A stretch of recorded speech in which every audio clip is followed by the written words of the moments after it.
Botox और fillers में क्या फ़र्क होता है? हमें कैसे पता चलेगा हमें बोटॉक्स करवाने हैं अपने फेस पे या फिलर्स करवाने हैं? बोटॉक्स ना एक टॉक्सिन एक बैक्टीरिया के थ्रू बनता है और फिलर तो अपने नाम से बता रहा है कि ये एक फिलिंग इफेक्ट देगा। ये हियालुरोनिक एसिड, इसको एज अ ट्रीटमेंट भी यूज किया जाता है और ब्यूटी में भी यूज किया जाता है। दोनों यूजेस हैं इसके बोटॉक्स के। जैसे ही 30 क्रॉस करते हैं तो आहिस्ता आहिस्ता रिंकल्स आना शुरू हो जाते हैं। एक तो हमारा लाइफस्टाइल भी सेडेंटरी हो गया है, डाइट भी अच्छी नहीं है, सब कुछ है तो स्किन पे भी उसका इफेक्ट आता है। ये चीजें काम तो करती हैं, इसमें ऐसी कोई बात नहीं कि नहीं करती। और फिर जब आप अच्छे दिखते हैं तो फिर आप कॉन्फिडेंट भी दिखते हैं।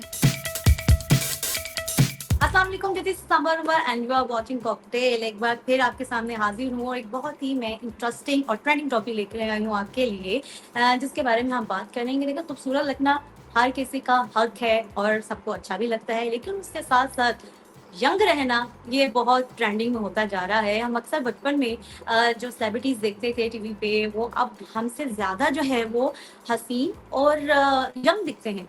इसके पीछे क्या राज है, कौन सा कॉस्मेटिक प्रोसीजर्स ये करवा रहे हैं, आज हम बात करेंगे स्पेशली बोटॉक्स एंड फिलर्स के बारे में।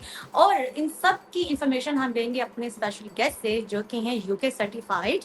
और आज हम इससे बात करते हैं और जानेंगे मजीद तफसीलात कि कौन सा प्रोसीजर हमारे लिए बेहतरीन है। आज हमें ज्वाइन की है डॉक्टर तैयबा किरण, जो कि एस्थेटिक फिजिशियन है और उसके साथ साथ जो है वो हमें टिप्स भी देंगे। आइए वेलकम करते हैं उन्हें। अस्सलाम वालेकुम, वालेकुम सलाम। कैसी हैं आप? अल्लाह का शुक्र, ठीक। आप कैसी हैं? Alhamdulillah, thank you so much for joining me. Thank you for having me.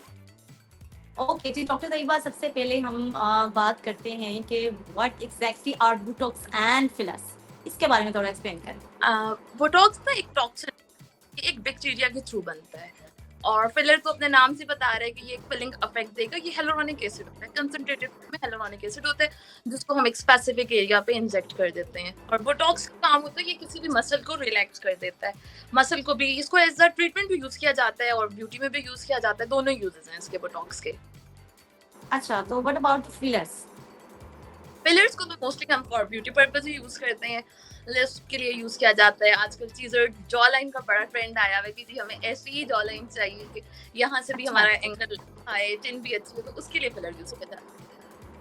Alright. यानी बोटॉक्स और फिलर्स में थोड़ा सा डिफरेंस बताएं, क्योंकि हमारी ऑडियंस को होता है कि वो इन्फॉर्मेशन हमें देनी होती है तो उनको क्लियर नहीं होता। तो थोड़ा सा और डिटेल में बताएं कि बोटॉक्स और फिलर्स में क्या फ़र्क होता है। हमें कैसे पता चलेगा हमें बोटॉक्स करवाने हैं अपने फेस पे या फिलर्स करवाने हैं? हाँ, ये बहुत इंपॉर्टेंट क्वेश्चन है। ओपीडी में भी पेशेंट्स की बड़ी डिसीजन होती है। बोटॉक्स स्पेशली उन एरियाज पे, अगर हम फेस पे देखें, होता है जहाँ पे रिंकल्स पड़ रहे हो, स्टैटिक अच्छा। रिंकल पड़ रहे हैं ना, अगर तो वहां पे होगा फिलर। और अगर एक रिंकल ऐसा है कि जो आपके मूवमेंट से आ रहे हैं तो वहां पे होगा बोटॉक्स। अब जैसे फॉर एग्जांपल हम इधर नेजोलेबियल की बात ले लें, विद वॉल्यूम लॉस जो पड़ जाता है, इधर एक ऐसी लाइन पड़ जाती है ना, स्टैटिक है, ये तो नहीं है कि आपकी मूवमेंट आ रही है, बस पड़ चुकी है अब, तो वहां पे तो होगा फेलर। और अगर कोई ऐसी रिंकल है, जैसे अगर आप ऐसे गुस्सा करते हैं तो फोरहेड पे लाइनें बनना शुरू हो जाती हैं, इधर आ जाती हैं 2 लाइनें, 11 लाइंस, तो उस पे होता है बोटॉक्स। जो मसल की मूवमेंट से आपके रिंकल्स बनते हैं उस पे बोटॉक्स यूज होता है। और जो एक परमानेंट वॉल्यूम लॉस की वजह से बन जाता है, वहां पे फिलर होता है। हम्म, सही सही। तो डॉक्टर तैयबा, मुझे ये बताएं कि जो प्रोसीजर्स हैं, ये बोटॉक्स और ये फिलर्स हैं, आपको क्या लगता है कि जो हमारी नेचुरल ब्यूटी है, क्या इसको फ्यूचर में खत्म कर देगी? हम ये कि आर्टिफिशियल ये जो बोटॉक्स और फिलर्स पे ही रह जाएंगे? हाँ, अब देखिए एआई हर जगह आता जा रहा है, वो आर्टिफिशियल तो हो रहा है, सब कुछ ही आर्टिफिशियल हो रहा है। ये तो है कि इनसे अब आर्टिफिशियल की तरफ तो जा ही रहे हैं, तो नेचुरल ब्यूटी तो पीछे रहेगी, अब आर्टिफिशियल की तरफ ही जा रहे हैं। नहीं तो अभी इसका क्या क्या नेचुरल ब्यूटी की कोई अपनी ब्यूटी नहीं है? क्या हमें इसी को फॉलो करना है? देखिए अब हमारे स्टैंडर्ड्स चेंज हो गए हैं, एक्सेस ज्यादा हो गया है, हम्म। तो साइंस ने भी डेवलपमेंट कर ली है, हमारी बढ़ गई है, तो इस वजह से अब फिर सबके एक्सपेक्टेशंस भी बढ़ गई हैं। इसकी जो कॉस्ट है बोटॉक्स की और ये जो फिलर्स की, अभी तो ये आम लोगों की पहुंच में नहीं है, क्योंकि अब तो वही जो अफोर्ड कर सकते हैं वही करवा रहे हैं, जैसे सेलिब्रिटीज हैं और बहुत से ऐसे जो एलीट क्लास है वही करवा सकती हैं। तो अब मुझे ये बताएं कि इसका आपको सपोज कोई आम बंदा करवाना चाहता है तो इसके मुझे बताएं कुछ साइड इफेक्ट्स भी होते हैं, कुछ इसका बताएं प्लीज। साइड इफेक्ट ऐसे नहीं होते, लेकिन ना इट डिपेंड्स कि आप करवा कहाँ से। तो एक टर्म यूज की जाती है, it's not the gun, it's man behind the gun, कि हम्म। आपका इंस्ट्रक्टर कितना प्रोफेशनल है ना। अब अगर आप बोटॉक्स करवा लें, कोई नॉन प्रोफेशनल बंदा हो, तो आप तो अपने फॉरहेड के रिंकल खत्म कराने जाएंगे, लेकिन आपकी आंख भी लटक जाएगी, उसको पिटोसिस बोलते हैं। इसी तरह से अगर आपने कहीं से फिलर करा लिया और आपका वो प्रोफेशनल नहीं था बंदा नहीं था, तो आपकी नर्व ब्लॉक हो सकती है, इवन ब्लाइंडनेस तक बात जा सकती है ना। तो ये है कि आप अगर तो क्वालिफाइड बंदे ने करवाए हैं, एक्सपीरियंस आपने अपने डॉक्टर को चूज किया, तो फिर तो कोई इशू नहीं है। बट अगर इनएक्सपीरियंस है या आजकल क्वाइकरी इतनी ज्यादा चल रही है, तो फिर कॉम्प्लिकेशन हो सकती है। तो मेजर रिस्क कौन से देखने को मिलते हैं जो बहुत ज्यादा रिस्क हो जाता है पेशेंट्स को? अब बोटॉक्स का तो यही है कि आईपोटोसिस हो जाती है, आईलिड लटक ही जाता ओह आईलिड जाता है। या फिर ये होता है कि अब जैसे स्पेसिफिक पॉइंट्स वगैरह होते हैं ना, आपकी आईब्रोज नीचे ऊपर हो जाती हैं, इस तरह से कुछ हो सकता है। और फिलर में ये है कि अगर आपने सही डेप्थ नहीं चूज की, तो वो बिल्कुल सुपरफिशियली पड़ा पता चलेगा कि यहाँ पे एक ऐसी कोई चीज है, तो उससे भी आपके प्रैक्टिशनर की जो है वो टेक्निक जो है वो देखनी पड़ती है। सही। अच्छा ये बताएं कि जो बोटॉक्स है ये वाकई में जो है वो हमारी सेल्फ स्टीम या हमारी कॉन्फिडेंस पे असरअंदाज हो रही है या जस्ट एक टेम्पररी फिक्स है? नहीं, ये तो है कि अब देखें, जैसे अब यंग तो सबने देखना है, रिंकल्स बॉदर करते हैं। जैसे ही 30 क्रॉस करते हैं तो आहिस्ता-आहिस्ता रिंकल्स आना शुरू हो जाते हैं। एक तो हमारा लाइफस्टाइल भी सेडेंटरी हो गया है, डाइट भी अच्छी नहीं है, सब कुछ है, तो स्किन पे भी उसका इफेक्ट आता है। तो ये चीजें काम तो करती हैं, इसमें ऐसी कोई बात नहीं है कि नहीं करती। और फिर जब आप अच्छे दिखते हैं तो फिर आप कॉन्फिडेंट भी दिखते हैं।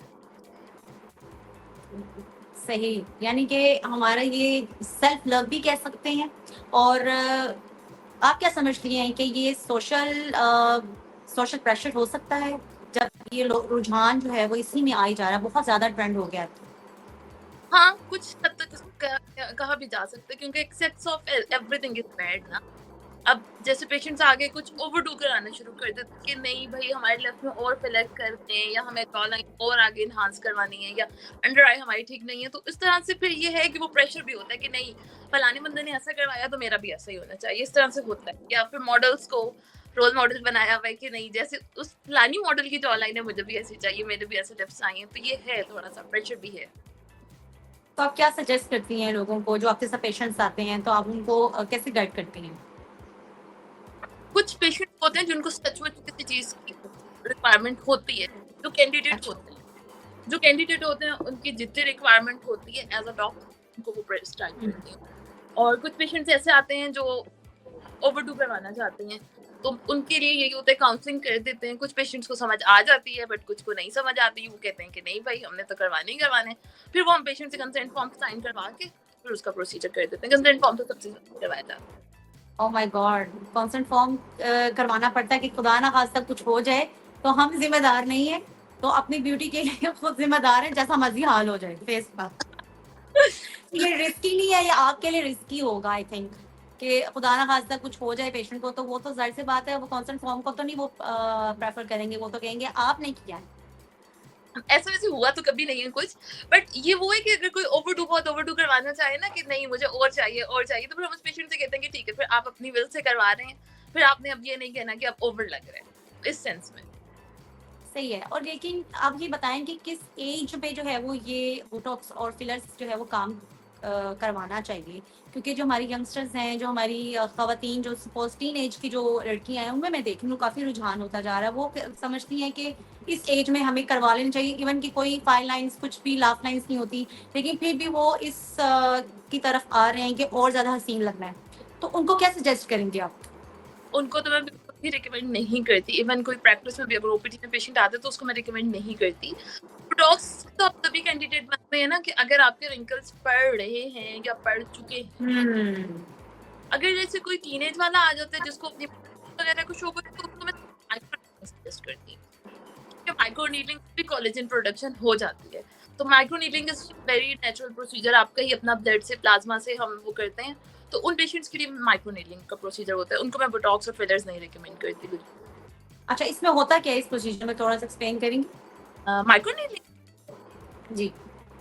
माइक्रो नीडलिंग में ना आपका जो पेशेंट का ब्लड होता है वो हम ब्लड ड्रॉ करते हैं, उसको एक स्पेशल मशीन होती है, उसमें हम उसको प्रिपेयर करके फिर जो पेशेंट का प्लाज्मा होता है ना, पेशेंट का अपना प्लाज्मा, प्लेटलेट रिच प्लाज्मा जिसको पीआरपी बोलते हैं, वो हम पेशेंट की स्किन में इंजेक्ट करते हैं। ऑलराइट, सही सही सही। कोलेजन प्रोडक्ट, स्किन आपकी यंग दिखती है और ओपन पोर्स, फाइन लाइंस, अगर बहुत अभी माइनर है, या वैसे ही अगर आप मेंटेनेंस पे करवाना चाह रहे हैं ग्लो के लिए तो उस लेवल। अच्छा डॉक्टर तो एक बार लास्ट क्वेश्चन आपसे ये होगा कि ये जो चीज जो है ना, ये व्हाइटनिंग जो इंजेक्शन है ना, ये जो हर कोई आदमी जो और औरत जो है वो गोरी चिट्टी भी होती है ना, तो तब भी जो है वो व्हाइटनिंग इंजेक्शन लग रहे हैं। ये क्या ड्रिप्स हैं, ये क्या है? ये मेरी जैसी बंदी जिसका रंग फेयर है, क्या मैं भी लगा सकती हूँ ये व्हाइटनिंग नहीं, ड्रिप्स? मैं तो ऐसे इसको इतना इनकरेज नहीं करती। पेशेंट्स अपनी मर्जी की लगवाना चाहते हैं, जो लगवाते हैं उनकी अपनी मर्जी की, क्योंकि एक तो ये है कि एफडीए ने इसको अप्रूव नहीं किया हुआ फॉर व्हाइटनिंग पर्पस। जो ड्रग अथॉरिटी है ना, उसने इसको अप्रूव नहीं किया हुआ कि आप इसको व्हाइटनिंग के लिए लगवा सकते हैं। और इसका व्हाइटनिंग में किसी पे इफेक्ट आता है, किसी पे इफेक्ट नहीं आता। तो पहले तो ये होता है कि पेशेंट को ऐसे काउंसिल किया जाता है कि जो आपकी अपनी स्किन टोन है आप इसी में अच्छे हैं, बट फिर भी अगर कोई ट्रायल लेना चाहे तो फिर हम उसको लगा देते हैं। बट खुद से हमने कभी किसी पेशेंट को नहीं रिकमेंड किया कि आपको व्हाइटनिंग की इंजेक्शन की जरूरत है, लगाएं। और इसमें ये होता है कि अब जैसे आपने ये बात की कि फेयर बंदा भी लगवाए तो उसमें क्या होगा, फेयर बंदे पे रिजल्ट्स नहीं आएंगे। अगर कोई डार्क बंदा भी लगवाता है तो भी वो मैक्सिमम 2 टोन्स ही लाइट कर सकता है ना। फेयर वाले के पास तो कि उसने कितना वाइट होना है, फेयर वाले को तो कोई फायदा ही नहीं होने वाला। फिर वो कौन लोग हैं, वो क्या भी लगवाते हैं जो मैंने देखे हैं, जो सांवले रंग के, जैसे कि काजोल की हम बात करें तो वो उन्होंने तो कुछ किया है ना जिसकी वजह से उनका जो कलर टोन है वो बिल्कुल ही गोरा हो गया है। उसमें पहली बात ये है कि कुछ तो कैमरा इफेक्ट्स हैं, कैमरास अच्छा आ चुके हैं, मेकअप की प्रोडक्ट्स ज्यादा अच्छी आ चुकी हैं, और तीसरी बात ये है कि एक हर किसी पे नहीं करता, किसी पे करता भी है। और दूसरी बात ये भी है कि इट्स एक्सपेंसिव प्रोसीजर ना। हमारे पेशेंट्स तो 3 के बाद 2 के बाद आया, नहीं भी रिजल्ट आया तो उन्होंने तो आके भी डॉक्टर को कहना है जी मैंने तो इतने पैसे दे दिए, मेरा रिजल्ट नहीं आया। उन लोगों को ना तो पैसों का इशू है, ना ही टाइम का इशू है, तो उन लोगों के लिए ये भी मसला नहीं है। हमारे पेशेंट्स का बजट भी देखना होता है साथ में। सही सही सही। Thank you so much doctor Tayyaba for coming on my show, और इसके बारे में थोड़ा एक्सप्लेन करने के लिए लोगों को पता चला कि बोटॉक्स एंड फिलर्स हम कब और कैसे करवा सकते हैं, किस एज में करवा सकते हैं, और ये हमारे लिए कैसे काम करता है। Thank you so much. ये था जी हमारा आज का शो। इंशाल्लाह नेक्स्ट प्रोग्राम में फिर एक नई ट्रेंडिंग टॉपिक के साथ आऊंगी। तब तक के लिए मुझे इजाजत दें। अल्लाह हाफिज।